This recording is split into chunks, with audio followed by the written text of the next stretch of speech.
How's it going, everybody, and welcome back to episode number 3 of the Inline G Flute podcast with me, your host, Inline G. No, with me, your host, Gareth Houston. In the last episode, I requested that some of you call me Inline G, and believe it or not a single fucker did.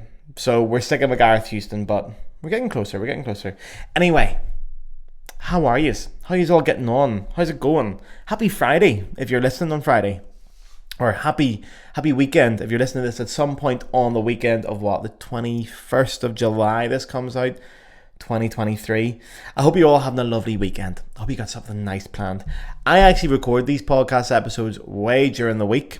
So usually like a Tuesday night or a Monday night. Sometimes I'll batch record an episode or two. But because I record them in advance, it means I'm free on a Friday. And normally I don't work much on a Friday. So on Friday afternoon by about 3 p.m, I'm already knee deep in a gin and Fanta. And that's why my replies to your lovely messages are so enthusiastic on a Friday. Because I'm getting very fucking carried away already at that point. Here, anyway, I digress. We're here. We're at episode 3. And things are taking a turn. Episode 1 and 2 were lovely. They were great. We got off to a flyer. Episode 3, we're still off to a flyer. But we're getting spicy today. We're getting sexy. We are going to get into what I think, no, not what I think, what is the sexiest piece of music in the entire flute literature. The solo from Daphnis and Chloé by Maurice Ravel. I genuinely think I could start an OnlyFans where I talk about this solo in my beautiful Belfast accent and I can make a fucking killing, but I won't. So anyway, that leads me on to my next point. Trigger warning. It's maybe a little bit late for it, but trigger warning. First of all, this episode will contain themes of a very sexual nature.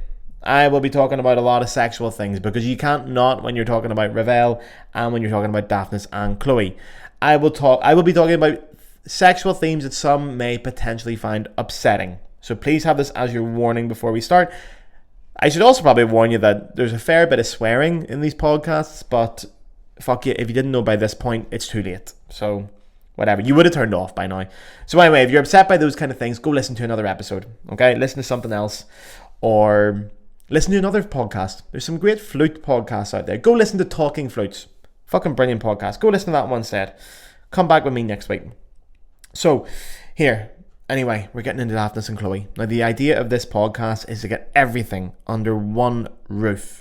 One place where you can go to get all you need to do with Daphnis and Chloé for a flute player. So if you're a flute player and you're watching this and you're maybe studying the piece or you want to learn something new about it, I hope you get new information from this. I hope I clarify a few things for you and I make the whole mystery around the piece a little bit more simple.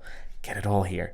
If you're not a flute player or if you don't know the piece as well, if you're not familiar with Daphnis and Chloé, I hope you enjoy this. My recommendation is, again, go pour yourself a wee gin and lilt. A wee gin and lilt and get ready. Stick a wee decorative umbrella in it like I have here. Some of you may have noticed I haven't got my usual beer this week. That is because, unfortunately, I am back to my diet. So I'm trying to lose a bit of weight. Too many calories in beer. So this is a gin and Fanta Lemon Zero. Fanta Orange Zero, tell I, with a little decorative orange umbrella. Get yourself some of those. For the ASMR listeners, for the audio listeners.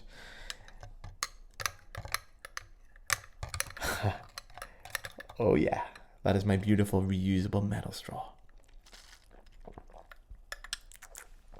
And that is nice. So yeah, if you haven't heard of Daphnis and Chloé, go get yourself a drink. I'm going to take you through this. We're going to get through this all together. We'll also be talking about some of the more problematic themes that come up in Daphnis and Chloé. And not just in Daphnis and Chloé, but more in general around wee Pervy Pan. And that's what I will be referring to him as from now on. So that's the mythical Greek god who features in a lot of shit, okay? But we're going to be referring to him as wee Pervy Pan because that's exactly what he is. But most people know him as just Pan. Now, what are we actually going to be talking about today? We're going to split this up into a few different sections. I'm going to be telling you what Daphnis and Chloé is. Telling you about the piece. I'm going to tell you the story in a normal fucking way that you can understand it. Because even I, someone who's played this piece and watched it a few times in full ballet form, didn't quite get it sometimes. So I've got the story cleared out. Easy peasy.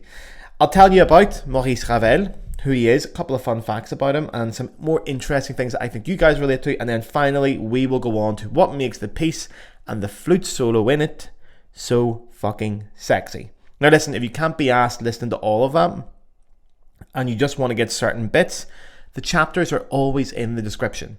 So if you're on YouTube, you'll be able to click, you'll follow the timeline, you can click where you want your new one, or you can scroll down in the description and find out what's coming up and click one of the timestamps. If you're listening to the audio version on Spotify or Apple Podcasts or whatever other shit you people use, go into the description. I set up for a while finding these spots and typing them in, so go use them for me. Go into the description and click your favourite bits. Get stuck in. Okay. So what is Daphnis and Chloé? And what is this famous flute solo that I'm talking about from the piece? So first of all, we have to go right back. Daphnis and Chloé started as a romantic novel, ancient Greek romantic novel. So we are going way back here. We're going right back to the 2nd century. Now that is still after the likes of Homer and the Odyssey and the Iliad and all that shit, but we're still back a very, very, very long time. Now the story started off in 1909, obviously much later. A very famous ballet dancer called Sergei Diaghilev, said beautifully there with my accent, decided he wanted to write a ballet on this story. Okay, so he goes to the main man of the moment, the famous French composer Maurice Ravel, and Ravel gets stuck in to writing a ballet, writing music for the ballet to put to this story, and it gets released in 1912. He actually also wrote 2 suites from the ballet. Now this is important to know for flute players. There are 3 versions of Daphnis and Chloé. There are the full ballet, suite number 1, and suite number 2.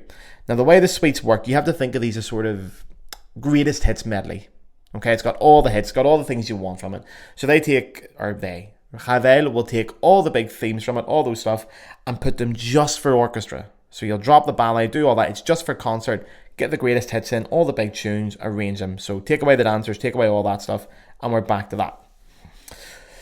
The ballet itself is written in 3 parts. Now that's really important, okay? The first suite that Ravel wrote was actually written a year before the ballet itself was released. That's suite number 1, and it only has music from the first 2 parts. Very important, because the flute solo pops up in part 3 of the ballet, meaning that suite number 1 doesn't have the flute solo. So if you're ever asked to play Daphnis and Chloé suite number 1, there's no big fancy flute solo in it, so don't worry about it. It's only in the ballet and the second suite. Now, the second suite was finished a year after the ballet in 1913. It does have the flute solo, obviously, so be aware of that. The first suite, although it's not very often performed, to be totally honest, it's a rare piece, but the first suite doesn't really, it doesn't get played much, and it doesn't have the flute solo. That's most important.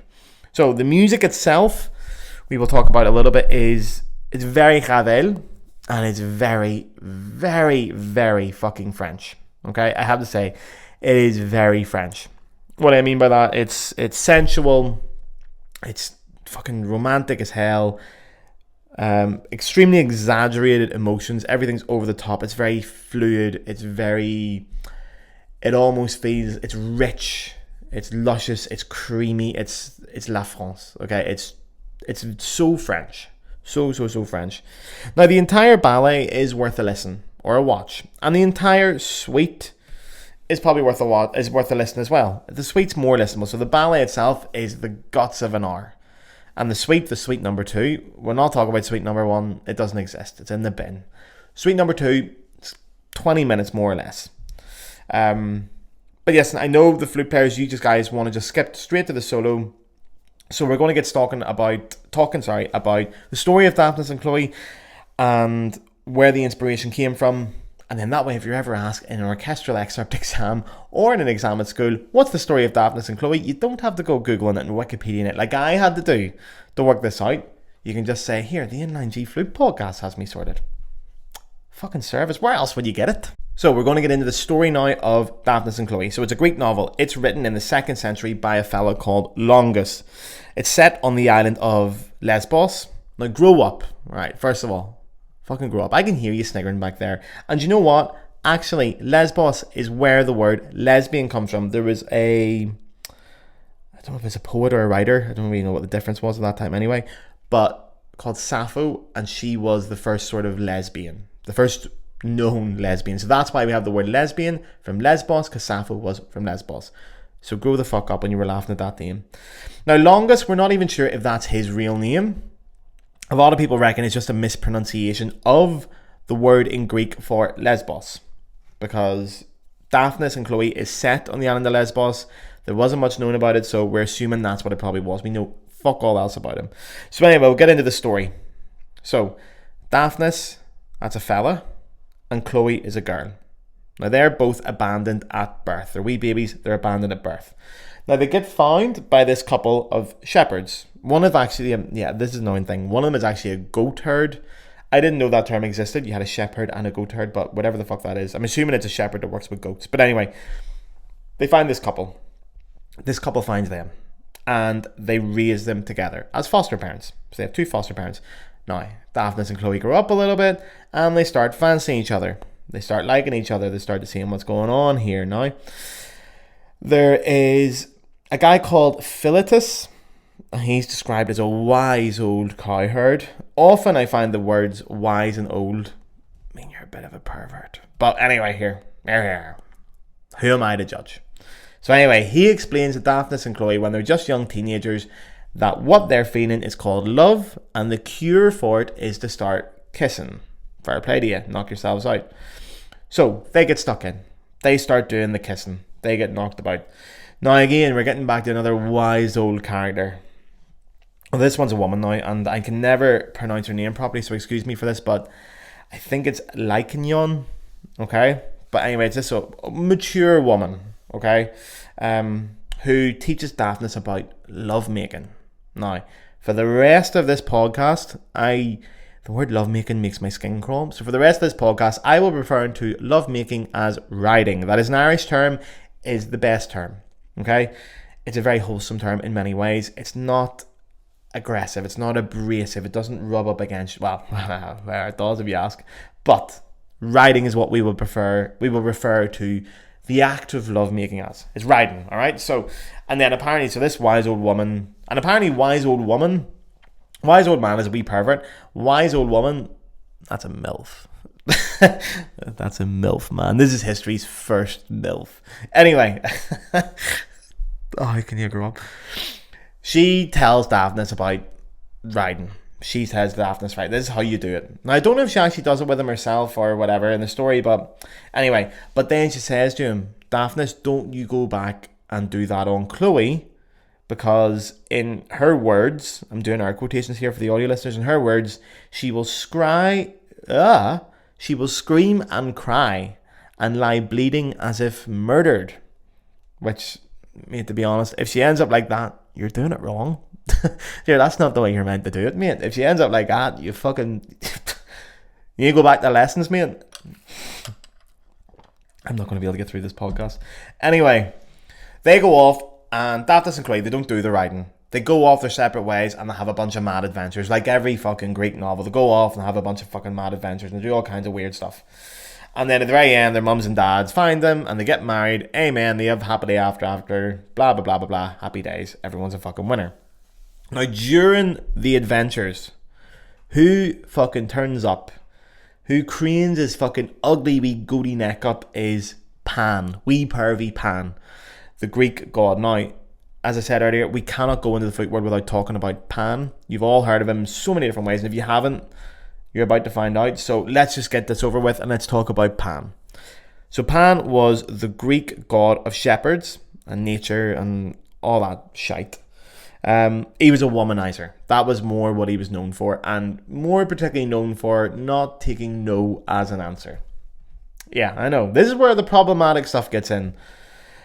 So there's even this one time, it's a very famous story, where he chases this wee girl called Syrinx or Siamese. You've heard that name before if you're a flute player. She turns herself into some reed. So she asks her sisters, she's running away from Pan, and she says to her sisters, the magic, whatever the fuck it is, here, turn me into some reeds so I can get away from Pan and he won't try and ride me. So they turn her into some reeds, and then Pan chops the reeds off and starts blowing into them and playing them as a flute. Yeah. So, and this fella was half goat. Like, you would run away from him. You would turn yourself into reeds. But anyway, so he chops the reeds up, plays them like a flute. Syrinx is dead. There you are. And yeah, so that's small man syndrome essentially. Pan's got small man syndrome.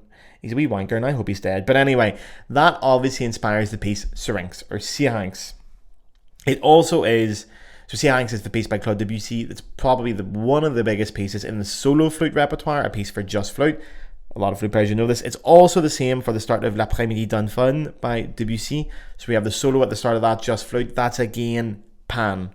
Okay, it's all taking this image of Pan. And it's going to be the same in a minute for this. So the flute solo, where does it pop up in the story? When we're talking about the relation to the story, not in the music, but in the story. So basically, when Chloé is off on her adventures, she gets captured by some pirates, obviously.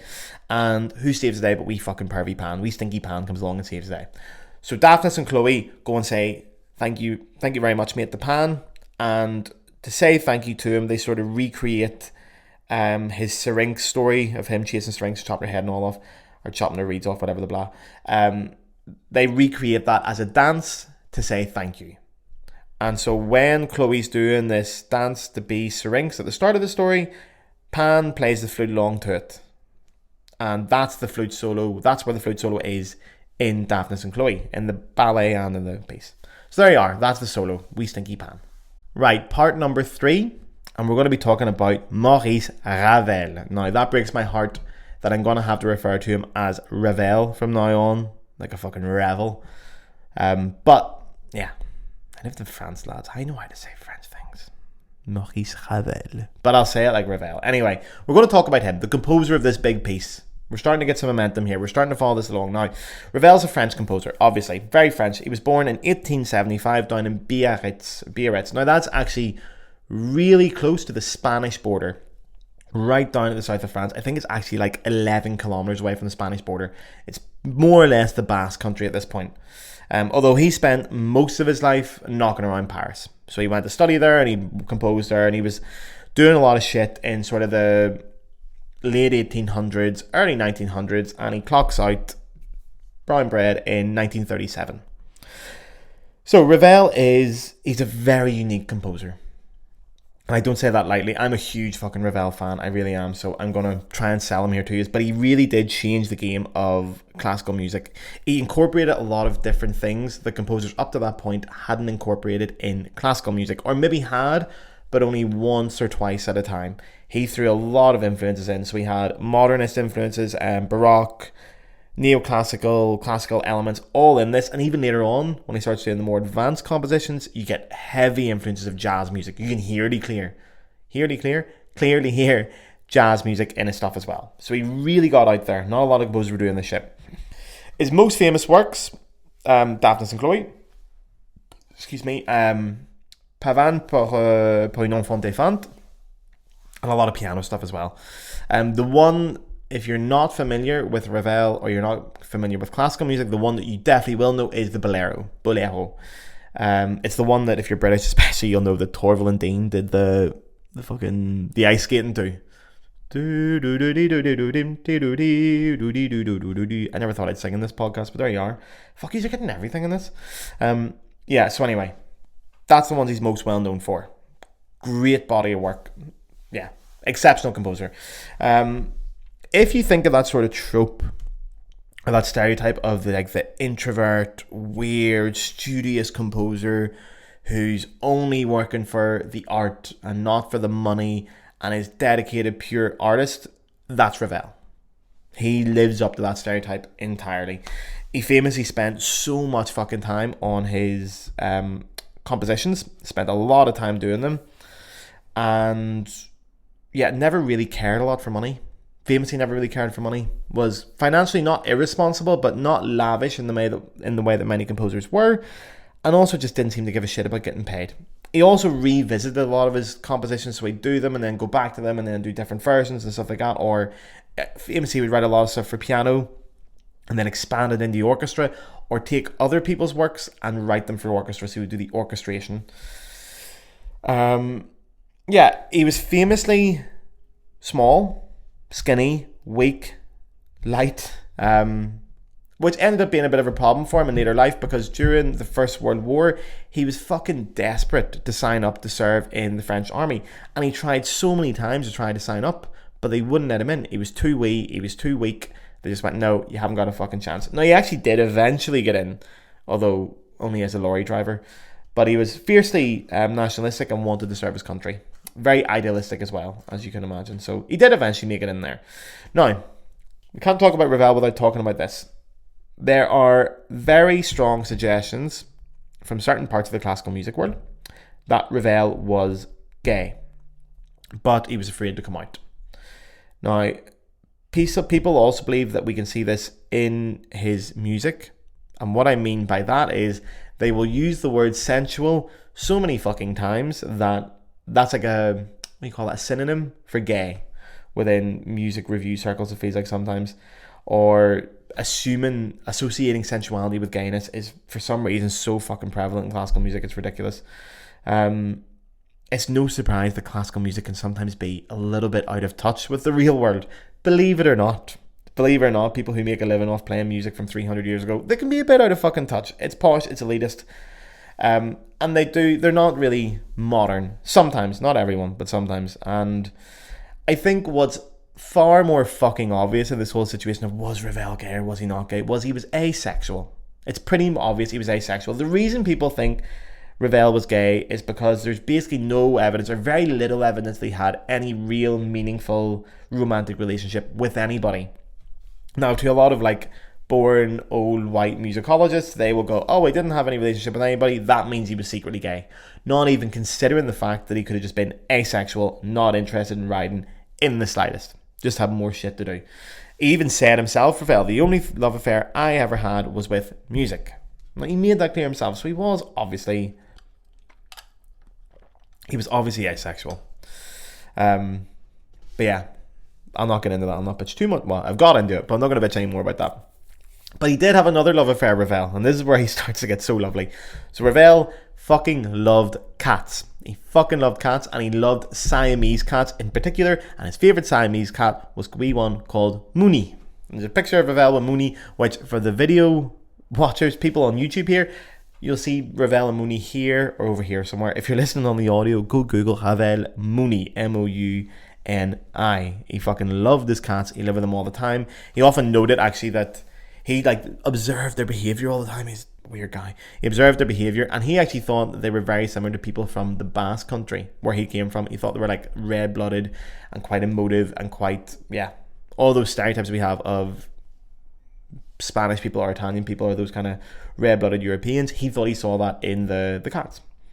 I can believe that. Like, Siamese cats are lovely as well. They got a lot of fucking like personality. Siamese cats, they do all like the wee noises, like the I can't do it. But they do all those wee noises, and they're very cuddly, and they're very sweet, and they're very they sort of bond on to humans quite a lot. So I can sort of get that thing he had with them. Now one of the last things said about Ravel, he lived at the same time as a guy called Claude Debussy. Okay. Now, they lived together at the same... They didn't live together. They lived at the same time, and they're often mentioned together, and they're thrown in the same bracket of great French composers from the early 1900s, Ravel and Debussy, as if they're similar. I think there's some pretty big fucking differences between the two of them. Musically there is, and more importantly, humanly there is, and it sounds in their music. I generally find that Ravel's music is more human and genuine and sincere and made for the pure love of the art, and with like legitimate artistic intention behind everything he does. He legitimately just wants to make the best art that he can. I often feel like Debussy has a lot more ego, showmanship, virtuosity, and he's just generally more extrovert. And his music reflects that too. There's certain similarities, of course, with their style of orchestration. They're both expressionist in that kind of era, but they are pretty different. And the way I would think of it is like Ravel is like the Beatles and Debussy's the Stones. That's a fair comparison. Like, if I try to relate Ravel to like modern artists, I would say with the kind of artistic intent he had behind his music and so pure and so wholesome, I would say we're talking people like Cat Stevens, Haim, Bob Dylan, The Cure, fucking Taylor Swift at the start when she did her country music, those kind of people. And I think Ravel would be into that kind of music if he was alive today, yeah. So now that I've told you all about Ravel, and I hope you feel some kind of like little connection to him, You start to get to know him. Go look at pictures of him. Go read a bit about him. He is an adorable fucking person. Get that wee emotional connection with the composer, even though he's been dead for near 100 years. Get that wee feeling with him. It does help. It really does. It's one of the hard things about listening to classical music is because these lads or ladies have been dead for so fucking long, it's hard to relate to them, and we relate more to the performer, and then the performer becomes the music and blah, blah, blah, blah, blah. But at the heart of it, it's this person's music. It's Ravel's music. It doesn't matter who the fuck is playing it. It is Ravel's music. So getting that little connection with him just pushes the boat out. A little bit for me, anyway. So anyway, here. Last bit. Part 4 of this podcast. The last part. Why is it so fucking sexy? Daphnis and Chloé. The suite and the ballet. Why is it so fucking sexy? Why does it have... Especially the solo. Why does listening to this solo has the same effect on me, or on all of you, as listening to Two Become One by the Spice Girls does? I know it has that effect on all of you. Or like the first time I saw the video Dirty by Christina Aguilera when I was just 10 years old, I didn't know what was happening. Or the time fucking S Club 7 broke up. Does anyone remember this? And S Club 7 broke up, and then Rachel Stevens went solo, and she had her first single out, and we all sat down to watch it as like 11-year-old boys, and then it was not fucking S Club 7, it was fucking Sweet Dreams LAX, and it was spicy. I need to open a window. But anyway, here. Let's drop all the charades around Daphnis and Chloé first of all. Let's get this out of the way. Fucking the fucking lengths that old white posh people in classical music will go to avoid saying that this piece of music is just about sex is actually fucking hilarious. It's actually stupid how far they go to. And I've got some examples for you, because I want you to see what the classical music world will say instead of just going, this is a dirty piece of music, because it fucking is. And yeah, well. So, examples. First of all, the word sensual is used a lot of times. Now, there's nothing sensual about this piece. There's nothing sensual about the intention of this. This is pure fucking lust. It's pure riding by. It's nothing sensual about it. But they'll use words like hectic, I saw in a review once as well, and rousing was one of the words used to describe this piece instead of arousing, which is what they wanted to fucking say, but they said rousing. The best one though, fuck me, there was a guy, an American musicologist called R.B. Ornstein, and he said that the piece had a throbbing rhythm, joyful and tumultuous.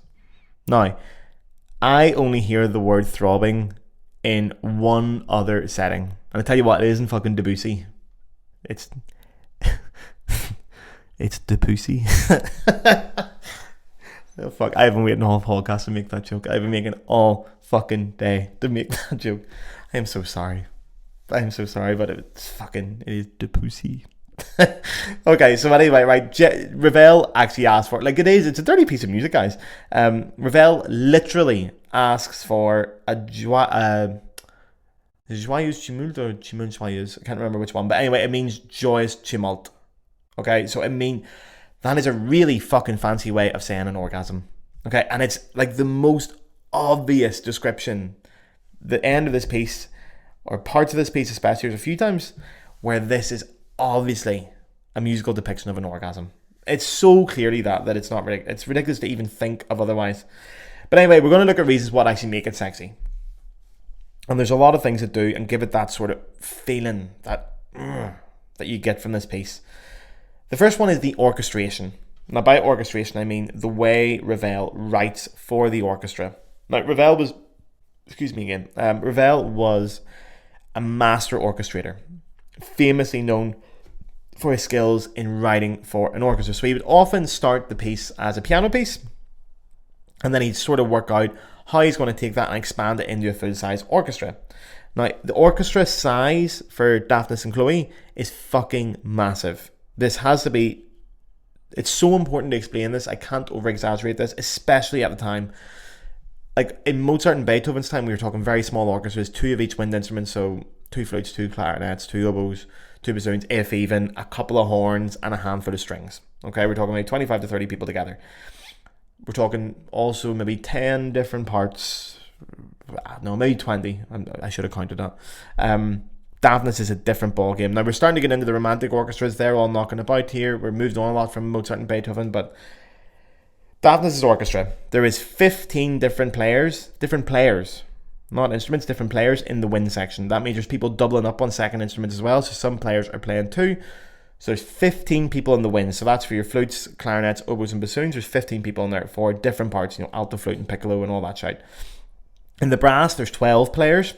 There's 15 different percussion instruments, including the fucking wind machine, which I'm not entirely sure about that yet. I could probably do a podcast episode on its own on the wind machine and how it's developed and all that shit. But anyway, the strings in it are divided into 10 different parts. Now, normally the string section in an orchestra, you have your violins, your violin twos, your violas, and your cellos and basses. The cellos and basses often play in the same part until a certain period in time where they split apart. So we're talking 4 to 5 different parts.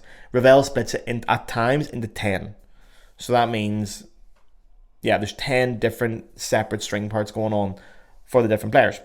And there's also a full choir, who actually never say any fucking words. They just do weird noises and shit. But there's a full choir as well needing this. So this is a monstrous thing. And there's so many layers in the sound.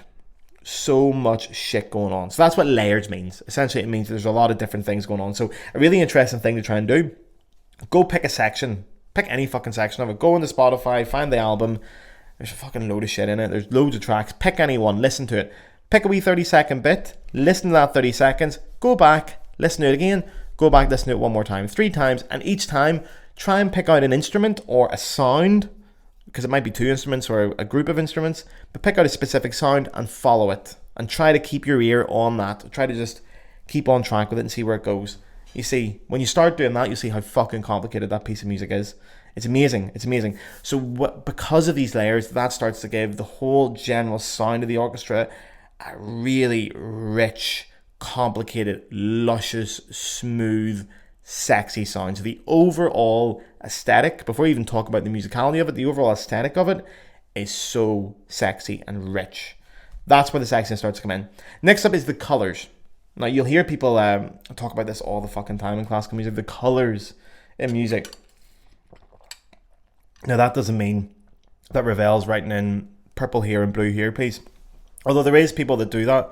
There's people that can associate tonalities or different instruments or different key signatures with certain colors. It's called chronochromy. Is it in English? Yeah, but it's chronochromy. Messiaen wrote a piece about it. But that's not what we're talking about. When people talk about colors in classical music, it's a fancy way of sort of talking about the colors. How do I say this? It's sort of the different sounds or timbres. I was trying not to use that word, but I'm going to say timbre. So timbre or timbre. I saw a video recently where an American guy was explaining the word timbre, and he said timbre, pronounced timbre. Go on, mate, bruh. It's not bruh. Timbre is not pronounced like that, bruh. Timbre. It's a fucking French word, but timbre will do. But don't go timbre. So that's what this is talking about. That's what colours are. It's the different timbres, the unique sounds of the music or the instrument.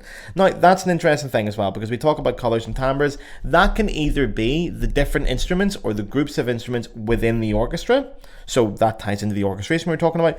But it can also be the different ways that a player, so a single player, can change the sound of their instrument to then change the colour. So to change the timbre of their individual instrument, and then that becomes an endless cycle, because it's not just one player, it's 2 players, and then it's 2 players doing it together, or they've had a chat about it beforehand, or you're maybe talking about the timbre of the wind section being one way, but then the wind section suddenly decides in another bit we're going to play it in a different way, and we're going to try something new, and then the timbre within the timbre changes. It's fucking mad. So it changes all the time. So because of that, this is what gives, again, this complexity to it. And I have to say that the colours in Daphnis, the reason they're particularly sexy is they're always changing. So things are always moving, but it's always with fluidity and lucidity. So it's never sudden. There's never a sudden switch in the way Ravel moves from one sound to another. There's always a logical way of going up it. There's sometimes even, so it's not always quick. Sometimes he will draw it out over such a fucking long time. So he will constantly go, and you don't know where he's going. You just know that the piece isn't over yet, and it's definitely going somewhere, and you're sitting there going, fuck me, where's it going? Where's it going? He draws now, and draws now. But you find yourself constantly, in this piece specifically, you find yourself constantly going, oh, and then when it gets to you go, oh, I. For the audio listeners, I'm making a funny face when I'm doing this to diffuse the situation. But for you guys, you've just heard my joyous tumult. But the feeling that comes, that's not sexy at all. The feeling comes especially in the flute solo. There's a lot of twists and turns in it, and to play it is so So if you haven't heard the piece as well before, one really good thing is when you listen to it, it will sound familiar to your ear. Especially if you're not into classical music, it will still sound familiar to your ear. That's because so many fucking modern film composers are heavily inspired by this piece, because it's so specific in the emotion and the image it's trying to depict. It's so clear about it that it's very inspirational to modern orchestras. So there's one section in the first part called La Danse Grotesque de Dorcon. I can't remember how to say his name, but it's the grotesque dance of Dorcon. It's one of the lads who's, when Chloé goes on one of her adventures, it's one of the lads who tries to ride her.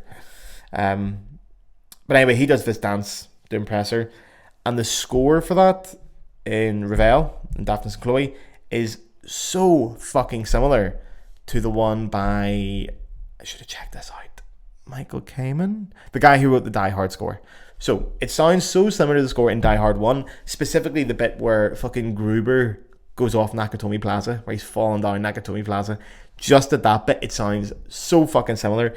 I really hope right now I can put in a small clip of this, both these side by side, and it's technically a musical review.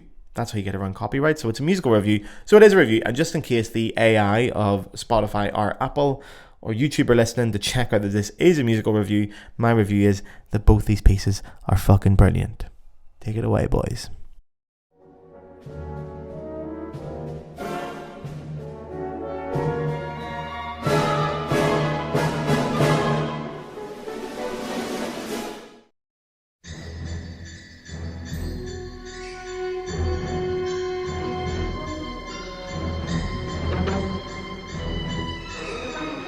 Wasn't that lovely?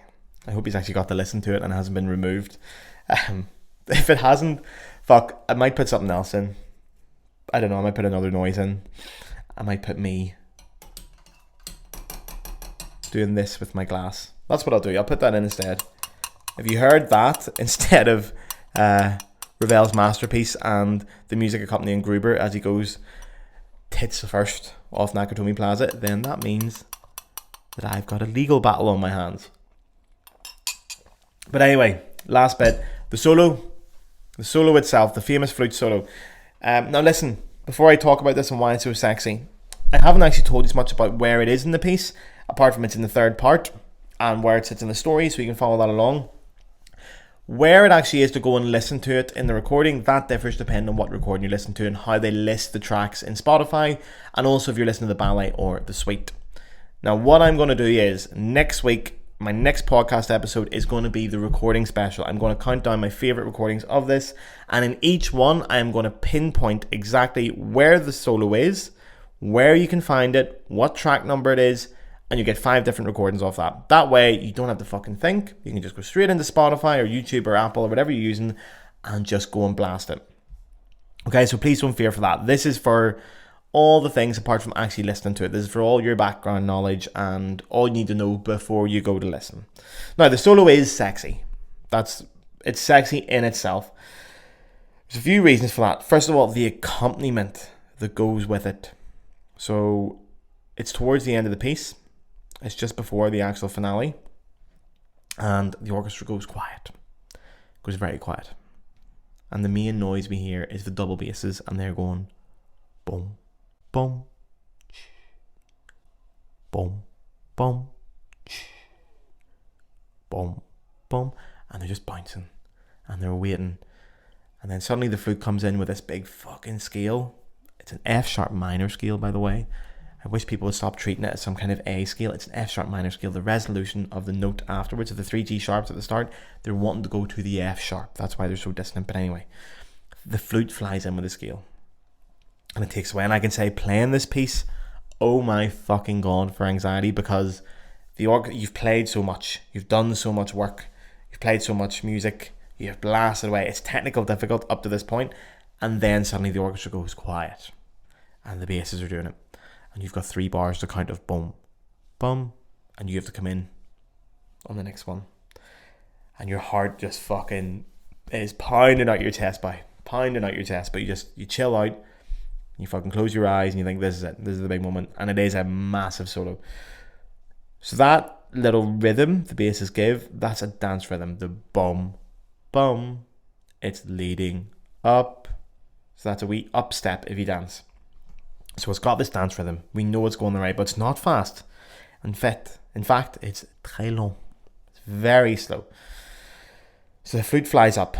Now the solo is never abrupt. It's never got a hard edge to it. It's so smooth. It's so snaky. It just climbs up and down the flute.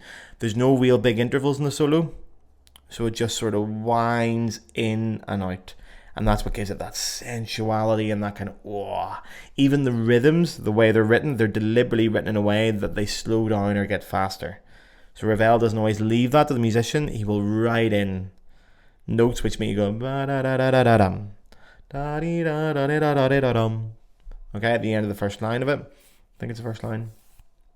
Yeah, the F, G, F, do-dee-do-do-dee-do-dum. He's deliberately writing in a rallentando there. No, a accelerando, sorry, excuse me. But anyway, he's writing in this, so it is so weighted and so smooth. Everything comes from the thing before. So whatever's written before has a clear way of going to the next bar and smoothly. There's never a hard edge in this whole fucking solo. It's so smooth, but it's also very virtuosic. It's fast, it's high, it climbs right up to the top G sharp on the flute at the start and makes its way right down to the bottom of the flute at some point as well. It goes right down. The whole thing is an F sharp minor. Well, not the whole thing, but the first chunk of it is an F sharp minor. So it's dark and dirty as a tonality. F sharp minor is a rough key. It is a dark, dirty key. And then about halfway through the piece, it has this amazing change. It's my favourite bit of the entire solo. It has this change, which just gives it this piece of fucking magic. But it's also really sexy as well, the way it's done. So it happens, if you're reading the score, it happens at the 178 mark, the rehearsal mark. It's also where it's got PPP written. I think it's got au mouvement written as well. I really should have got the score in front of me. But it suddenly changes key. So the flute goes quietly. So it's climbing up a scale, but it's slowing down. So the notes are getting higher, but the flute's slowing down, and it's getting quieter. And then suddenly it plays this D, and it just comes, I don't know if that's a D or not. It plays this note, and then half a beat later, the orchestra come in, and they're in a major key. And there's a new colour and a whole new feel into the piece. And it's so gently introduced to you. It's from this dirty, dark solo, and the dovetailing of the way the flute is written to really gently make that switch. And then just as you play the new note and bring in the new colour, the orchestra comes in just behind the flute. And it's just the smoothness of that transition.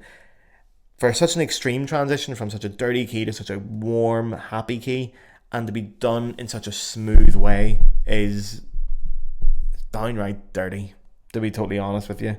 It's absolutely fucking gorgeous, and there's this huge sense of relief. There's a huge sense of